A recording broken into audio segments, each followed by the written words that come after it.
민주당 공천은 이제 비명 횡사, 친명 횡재 이런 신조어로 지금 축약이 되고 있습니다.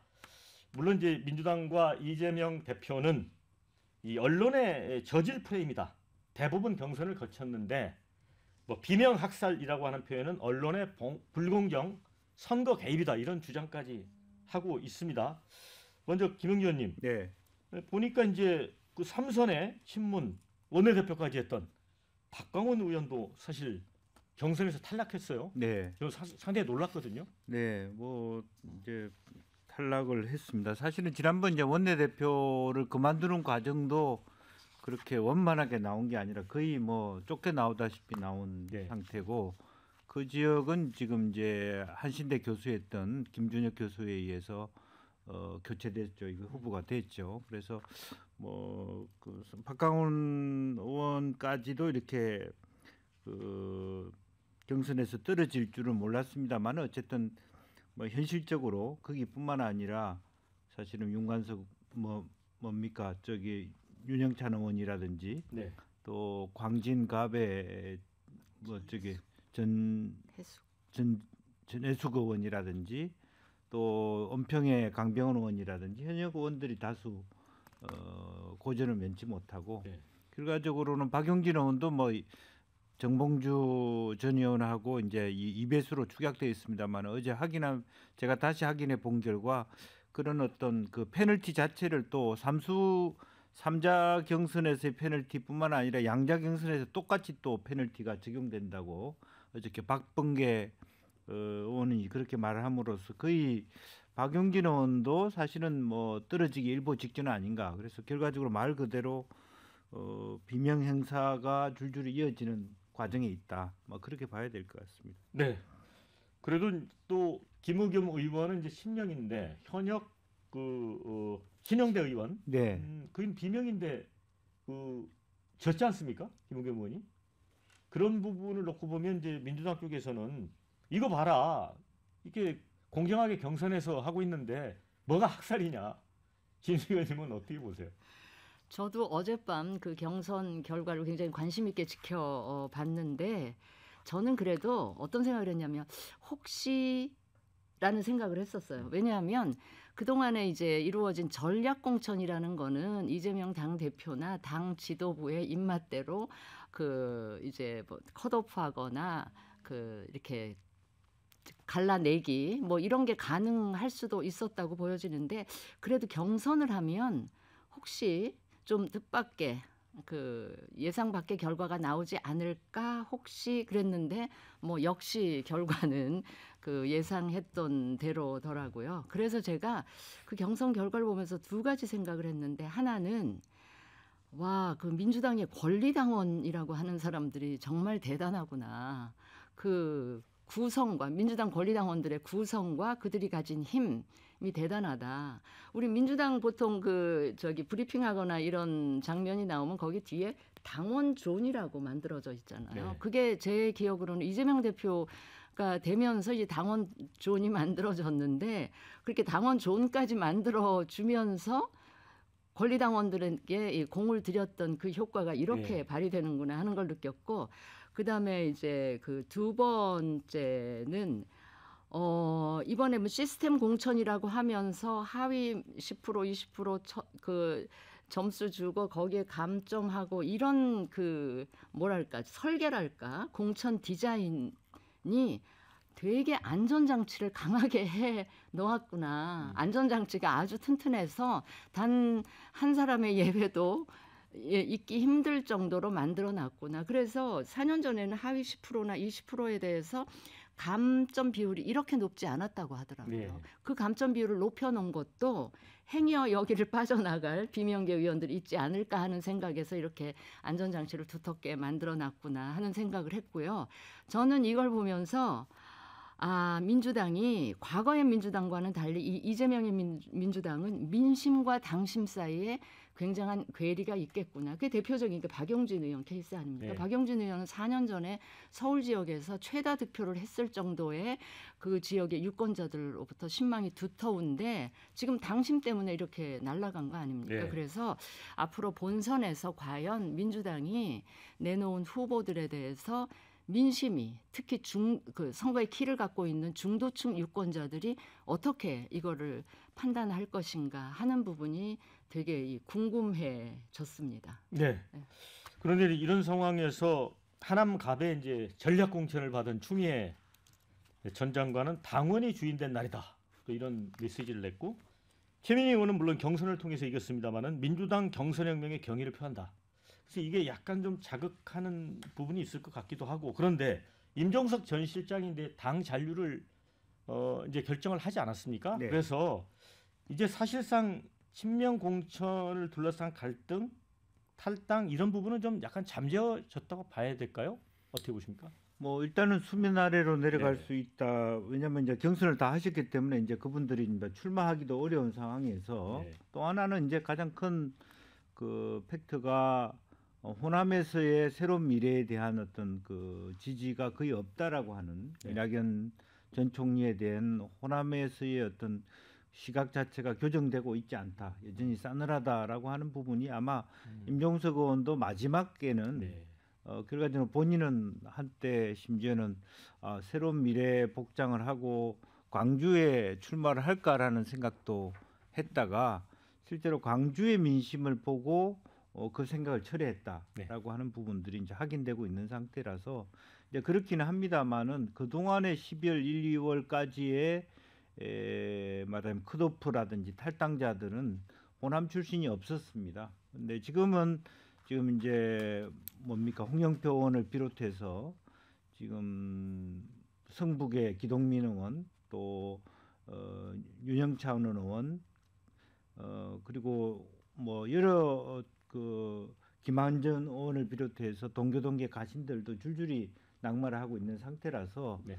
하나하나의 그 탈당 그런 사례는 아니더라도 민주연대라는 이름으로 이렇게 홍영표 의원 중심으로 다시 모여 있다가 일정 시점에 와서 말하자면 호남 민심이 완전히 박용진 의원이나 또 전해철 의원의 공천 결과를 보고 난 다음에 이건 도대체 묵과하기 힘들다라고 본다라면 상황은 좀 달라질 수 있습니다. 가령 뭐 오늘 좀 논의하겠습니다만은 조국 혁신당이 다 갖고 있는 그 표가 다시 한번 우리는 이낙연에 대해서 좋아하는 건 아니지만 이 현재의 민주당은 말하자면 그 DJ 노무현의 민주당이 아니라고 했을 때 그러면 새로운 미래를 고쳐 쓰자 이런 판단까지도 할 수 있다는 측면은 좀 이제 두고봐야 될 지점 같습니다. 네. 우리 김영주 의원님이 이제 조국 혁신당 얘기를 꺼내셨기 때문에 진수 의원님 이제 이재명 민주당 대표와 조국 혁신당 조국 대표가 국회에서 만났습니다. 우리는 동지다 이런 얘기를 했고요.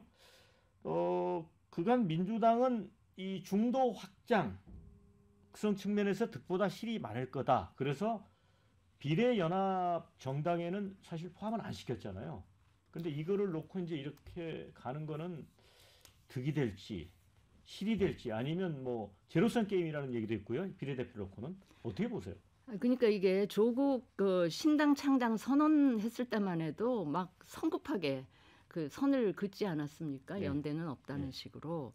그런데 이제 최근 공천 파동이 진행되면서 이제 국민의힘과의 정당 지지율이 이렇게 뒤집어지는 여론조사 결과들이 속출하고 있고 또한 이제 그 비례 정당의 지지율이 조국 혁신당이 그냥 거의 턱까지 차고 올라오고 있는 이런 형국이다 보니까 제가 보기에는 이재명 대표도 그렇고 민주당의 이제 주류 지도부가 굉장히 그 위기감을 느끼고 굉장히 급한 것 같은 그런 인상을 받았는데요.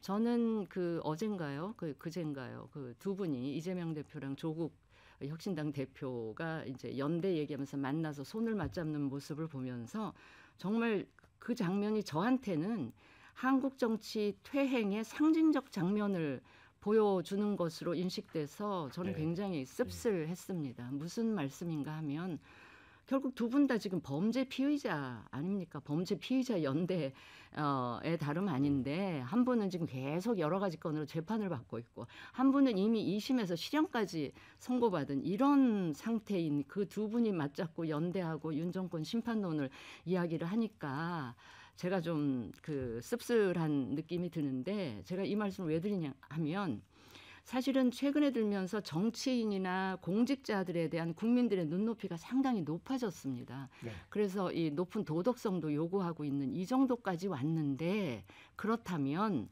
도덕의 최소 수준이 법이잖아요.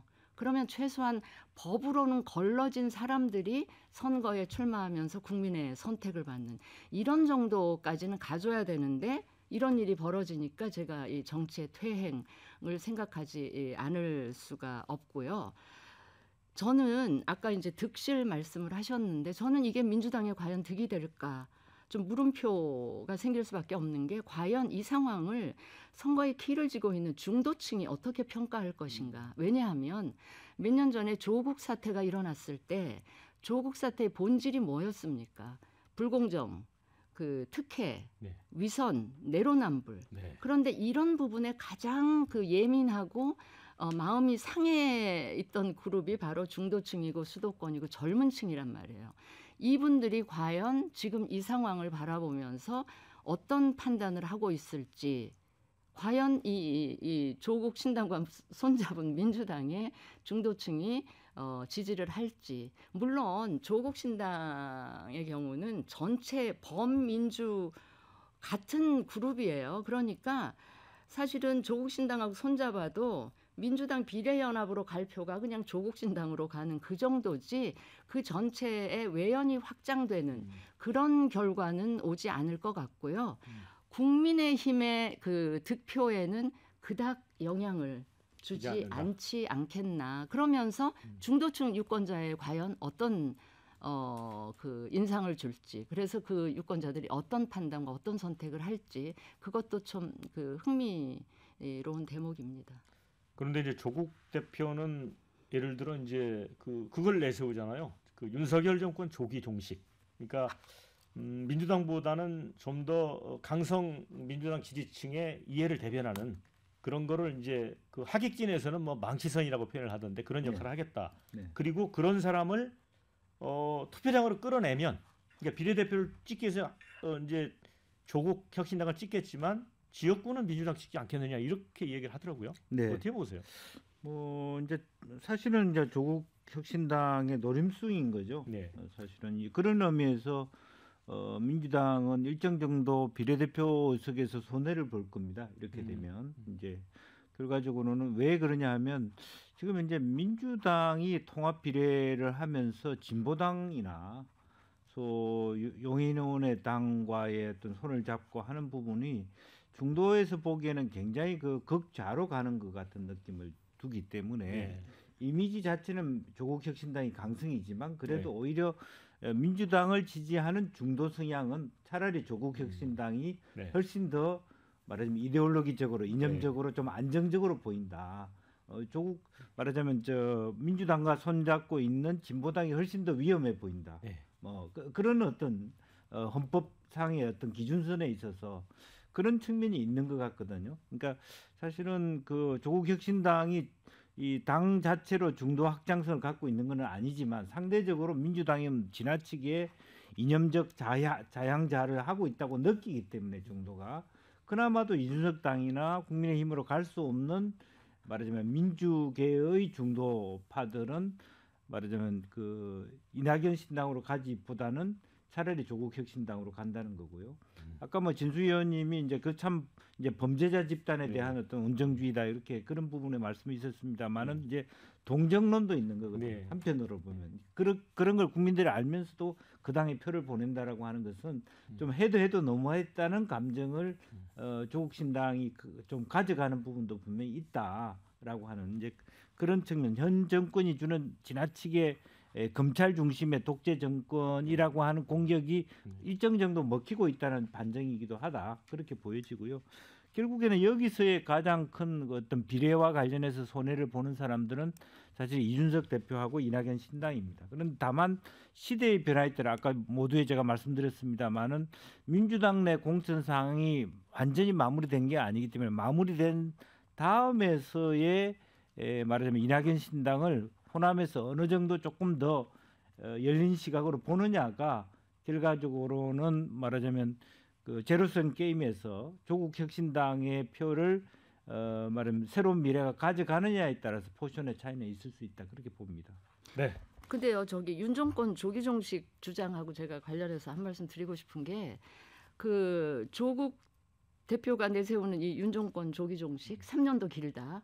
이게 일종의 조기종식이라는 게 사실 탄핵을 연기하는 탄핵이죠. 거잖아요. 예. 그러니까 이게 그러니까 호남을 중심으로 한 정말 윤 정권 그 심판하고 싶은 이런 유권자들 사이에서는 굉장히 그 솔깃한 네. 그런 캐치프레이즈일 수 있어요. 게다가 이제 민주당에서 지금 이 정권 심판론이 좀 사그라드는 것 같은 이런 느낌이 굉장히 안타까울 텐데 바로 이제 이런 그 조국 대표가 내세우는 이런 캐치프레이즈가 솔깃할 수 있는데 가만히 한번 생각을 해보세요. 저는 지금 임종석 전 실장을 공천을 배제하려고 했던 최초의 명분은 뭐냐면 윤 정권 탄생에 책임이 있다 이런 거였는데 제가 보기에는 조국 이 대표도 윤 정권 탄생에 저는 지분이 저는 충분히 있다고 봐요.